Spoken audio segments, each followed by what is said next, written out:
My interpretation is that they felt it was a challenge to the orthodoxy and it needed to be silenced, so they smeared me and anyone that supported me. There's continued harassment and career sabotage of anyone that expresses a conservative viewpoint. And there's constant shaming and attacks against white men within Silicon Valley. If you ever open up that you have certain viewpoints, then your career will be sabotaged. That was former Google engineer James Damore and his lawyer Harmeet Dhillon with us last night in a Fox Business exclusive. Damore, as you may recall, was fired for writing a controversial memo that blasted left-leaning Google and its, quote, unfair and divisive discrimination practices. And he has now filed a class action lawsuit for Google's alleged intolerance towards white conservative men.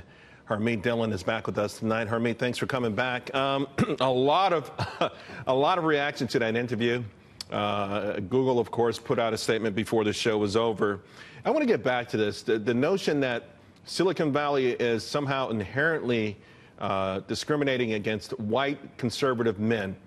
What is the basis for that, and how can you prove that perhaps there may be political ideological differences, but this somehow harms or sabotages their career? So, Charles, they're actually not, the lawsuit's not about white conservative men, but it's about three classes of people. It's conservatives, it's Caucasians and Asians, and it's men. So there's overlap there. There are women included in that class. Okay, so that's point number one.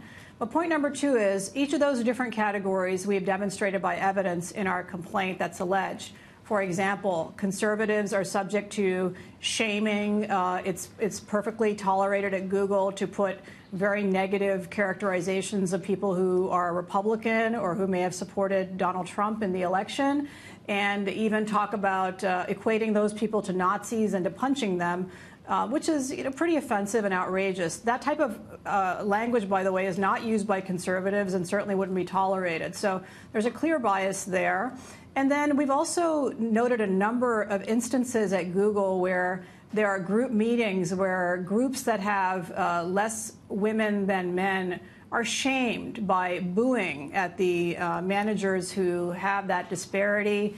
And, people are constantly reminded that white men are cheesy and white men should self-select out of speaking opportunities at Google and outside the company. So it's a constant barrage on a daily basis that everything having to do with a racial or gender disparity at Google has a bias-related explanation as opposed to some other explanation, right, like people making their own choices or different choices. Right. And, of course, there was a lot of controversy during the election process, not just with Google, but Silicon Valley in general, and questions about the way they treated conservative ideas. Facebook obviously infamous for this as well. But there's also been a lot of talk about a lack of diversity when it comes to blacks, Hispanics, and others, and even women. So how do you square those two things? That on one hand, women are saying, "Hey, we're actually discriminated against in Silicon Valley," and progressive women at that. On the other hand, you're saying conservative men, particularly Caucasian. So there are two different kinds of disparity, and both of them can occur simultaneously. I believe they are occurring. So in the case of women who are suing Google right now, they're not saying that we're not getting hired at Google, because they are getting hired. In fact, they get hired much more easily and quickly and promoted faster than men. What they're saying is that Google is paying us less than the men.